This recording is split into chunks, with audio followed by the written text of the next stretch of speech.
So, one of the key things about psychosis, struggling with psychosis, is that you can be isolated from other people. And people who are isolated from other people can be in their own minds a lot and end up really living in a world of their own mind without the advantage of other people's perspectives, without connection. And so one of the things that we're doing in Act for Psychosis is making visible other people's minds, or let's be specific about it, the mind of the therapist. That what you're doing when you're engaging someone in Act for Psychosis is you're connecting with them around a classic ACT idea, that there's the person and their mind, and there's you and your mind. And we talk and act in a really diffused way about our minds. I might say to you, hey, I'm noticing my mind saying this to me right now, right? And so this idea is to make more visible another person's mind, to build connection, to normalize where that's useful, to validate, to make more visible that in various ways we all can get hooked and struggle with our minds, right? So this serves several purposes. One is that it makes minds less mysterious. And if you've got spending a lot of time just with your mind and what it creates, that can get fairly mysterious, fairly overpowering. Having access to another person's mind, them sharing what they feel and think and the responses they have in an ACT consistent way, helps to develop a little bit of that healthy distance, that healthy observing of your own mind. It also makes the therapist perhaps more predictable, also more visible, and it builds rapport and connection.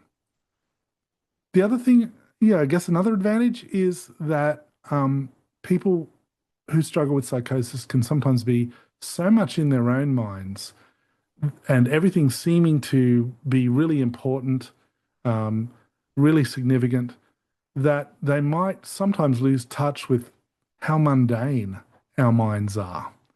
I don't know about your mind, but mine loops around the same issues over and over throughout my life, right? And ACT has helped me to step back from needing to fix those loops, but sometimes just observe those loops, right? I have thousands of thoughts a day, and most of them are just thoughts, right? They're not all that important. But if I had lots of scary experiences, then everything would seem important. And so what we're trying to do through self-disclosure and connection is to also model that we're all connected to minds that create all sorts of stuff, right? And if I make more visible to people I'm helping what my mind does to me, then perhaps that creates a more level playing field together. So that's one of the key ideas, I think, in Act for Psychosis, is reducing isolation by increasing connection and by creating an intimacy together around the fact we are both here with our minds doing its thing.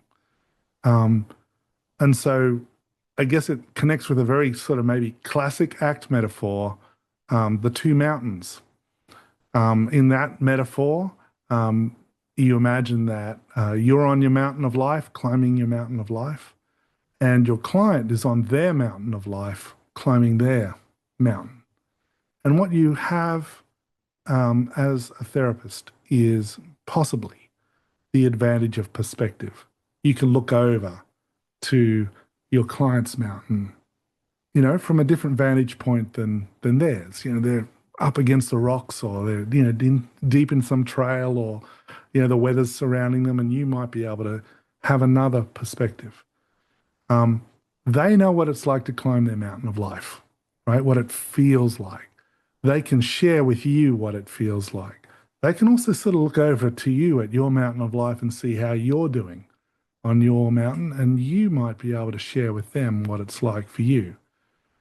And not in a self-indulgent way, but in a way that builds connection, that reduces isolation. And a number of people that I've worked with psychosis, talking to me, I might be one of the few people during the week they actually talk to in any depth, with any real connection. And of course, that's something we're going to work on, is maybe there are going to be more people in their life that they can connect with and have that degree of intimacy with.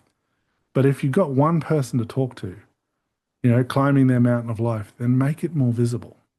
That's the idea.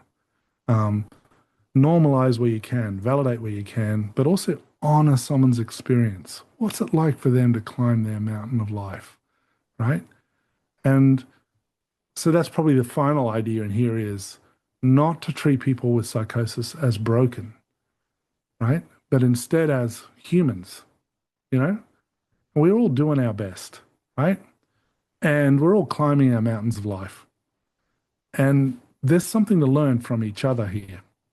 And when I'm in a position as a helper, then sure, my job is to help you do your best to climb your mountain of life, but you're the one climbing it. I can cheerlead, I can encourage, I can offer a perspective. But what's going to be important is, does this work for you? Is this going where you want to go? And so both of us making more visible how we feel and think and what we're noticing helps that process.